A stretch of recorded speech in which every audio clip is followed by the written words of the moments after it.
नमस्कार, स्वागत है आपका हमारे इस YouTube चैनल पर। मैं मुनमुन श्रीवास्तव आपका हार्दिक अभिनंदन करता हूं।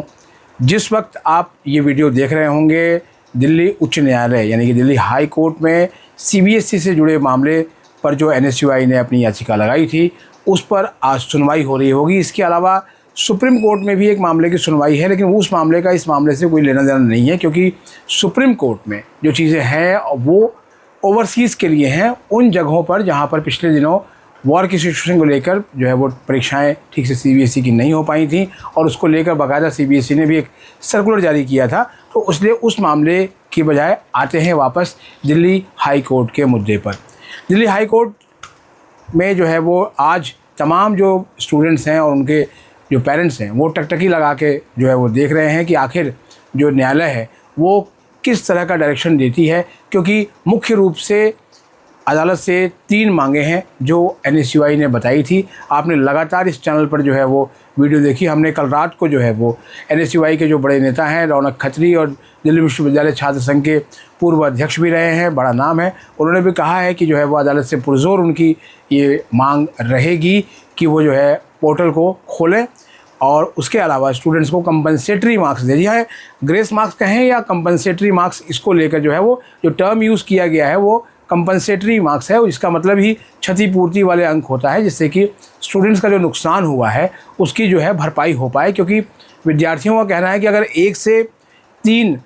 या 5 तक भी अंकों की जो गिरावट आई है उनकी किसी किसी विषय में, तो वो सिर्फ और सिर्फ OSM की वजह से आई है, क्योंकि OSM में हार्ड चेकिंग हुई है। टीचर्स को समझ में नहीं आया कि किस तरीके से चेक करना है, और स्टेप्स के जो मार्क्स मिलते थे वो मार्क्स ठीक से नहीं मिले। अदालत ने जो है वो NSUI की जो याचिका है वो स्वीकार कर ली थी, और मुख्य रूप से जो मैंने आपको बताया 3 मांगे हैं। पहली मांग तो यह है कि जो रिवैल्यूएशन का CBSE का जो पोर्टल है उसे 1 महीने के लिए खोला जाए। 1 महीने की मांग के पीछे जो तर्क है वो वाकई में समझ में आता है, क्योंकि अभी भी आपके कमेंट्स लगातार आ रहे हैं कि आपको आपकी आंसर स्क्रिप्ट मिल नहीं पाई है, आप उसे देख नहीं पाए हैं। कुछ स्टूडेंट्स ने यहाँ तक कहा कि उनकी पेमेंट भी हो गई लेकिन फिर भी उनको उनके पास नहीं आई है। उन्होंने अपना स्पैम मेल सब कुछ देख लिया, लेकिन कहीं भी नहीं है जो भी CBSE ने अपनी एडवाइस जो है वो उनको बताई थी। तो अब सवाल ये है कि जब स्टूडेंट्स को उनकी कॉपी ही नहीं मिली है तो रिवैल्यूएशन कैसे होगा और किस तरह से होगा।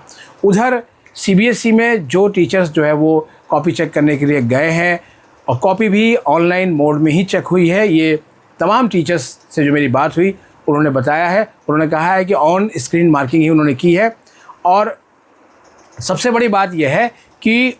पिछले इवैल्यूएटर ने क्या अंक दिए हैं ये अभी की मार्किंग में हटा लिया गया है। केवल जो एक्सप्लेनेशन है वही उनको दिखा है, तो उस आधार पर ही उन्होंने मार्किंग किया है।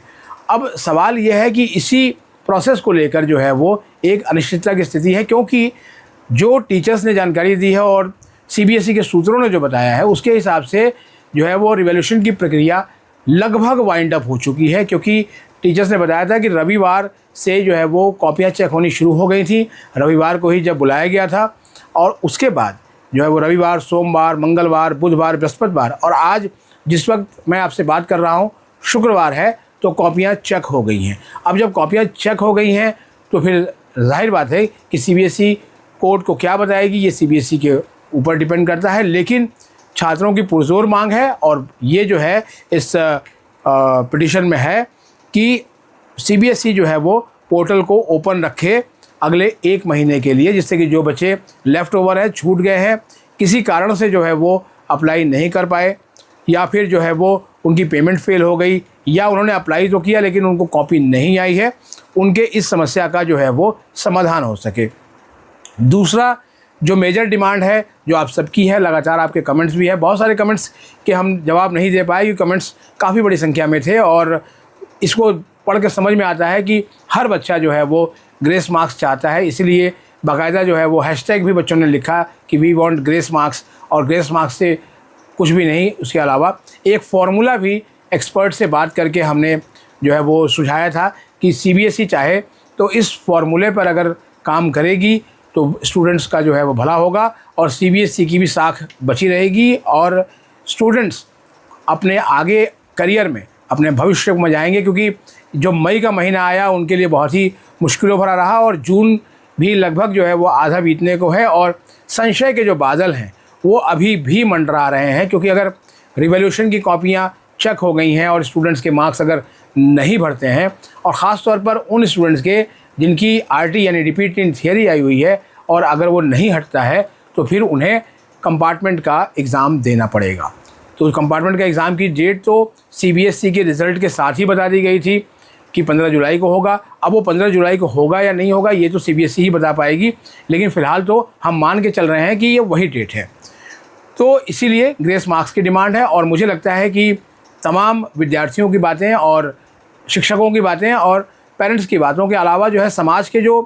प्रबुद्ध लोग हैं उनकी भी ये मांग है कि बच्चों के हित में फ़ैसला अदालत देगी और एक मिसाल जो है वो कायम करेगी कि बच्चों को कंपनसेटरी मार्क्स दिया जाए। क्यों? क्योंकि इसके पहले भी ऐसा नहीं है कि मार्क्स नहीं दिए गए हैं। 2020 में जब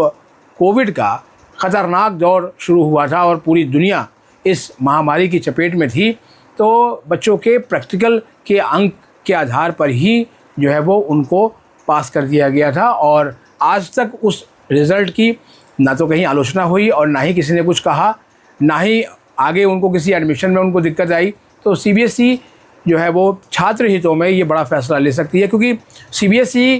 के जो अभी विक्टिम्स हैं स्टूडेंट्स, इनमें से बहुत से स्टूडेंट वो भी होंगे जो अभी 21 तारीख को जब रीनीट होगा, जो पेपर लीक होने की वजह से दोबारा हो रहा है, उसमें बैठेंगे। इसके अलावा सीयूटी की प्रोविजनल आंसर की जो है वो आ चुकी है, और अब उसके बाद फाइनल आंसर की आएगी, और उसके बाद जो है वो रिज़ल्ट आएंगे तो सेंट्रल जो यूनिवर्सिटीज़ हैं उनमें एडमिशन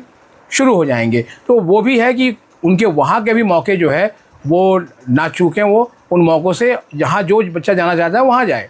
इसके अलावा वो बच्चा भी है जो चीज़ें करे, जैसा कि जो है वो क्या कहते हैं, भले ही टाइम फ्रेम बढ़ा दिया गया है, लेकिन इससे बहुत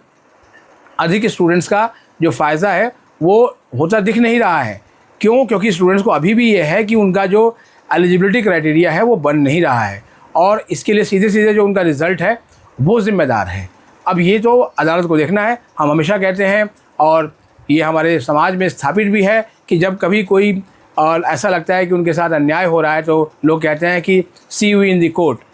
यानी कि अदालत से ही उनको उम्मीद रहती है। और अब पूरे देश को जो है वो उम्मीद है कि दिल्ली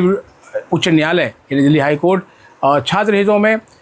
ऐसा निर्णय देगी जो एक अपने आप में मिसाल बनेगी और वर्षों तक वो याद रहेगी। इसके अलावा जो एक लास्ट डिमांड है वो है कि इसको लेकर एक जो भी हुआ है इंडिपेंडेंट इंक्वायरी जो है वो सेटअप किया जाए। तो इंडिपेंडेंट इंक्वायरी तो सेटअप हो जाएगी, उसके रिज़ल्ट कब आएंगे? देश में आपको भी पता है बहुत सारी कमेटियां बनती रही हैं, कमेटियां अपनी जांच भी करती हैं, रिज़ल्ट उनके नतीजे भी आते हैं, लेकिन जब तक नतीजे आते हैं तब तक पता लगता है कि वो समस्या ही ख़त्म हो गई या उसका कोई दूसरा ही पहलू निकल के आया। तो इसकी बात अलग है। फ़िलहाल तो जो है मैं यही चाहूँगा कि अदालत आज जो है वो स्टूडेंट्स के हित में जो कोई ऐसा निर्णय ले जो हम पत्रकारों के साथ साथ उन लाखों पेरेंट्स की चिंताओं को भी दूर करे जो शिक्षा को लेकर बहुत चिंतित हैं कि आखिर इस देश में एग्ज़ाम की सेंटिटी क्या होगी। हमारे चैनल पर नए हैं तो चैनल को सब्सक्राइब कर लें, और ये वीडियो अगर आपको अच्छी लगी तो उसे लाइक करके हाइप देना बिल्कुल ना भूलें, और कमेंट में अपने सवाल लिख दें, क्योंकि ये लगातार जो है वो दिल्ली विश्वविद्यालय और उच्च शिक्षा को कवर करने वाला चैनल है और अभी आपको इसकी बहुत ज़रूरत है। मिलते हैं एक और एपिसोड के साथ, तब तक के लिए नमस्कार।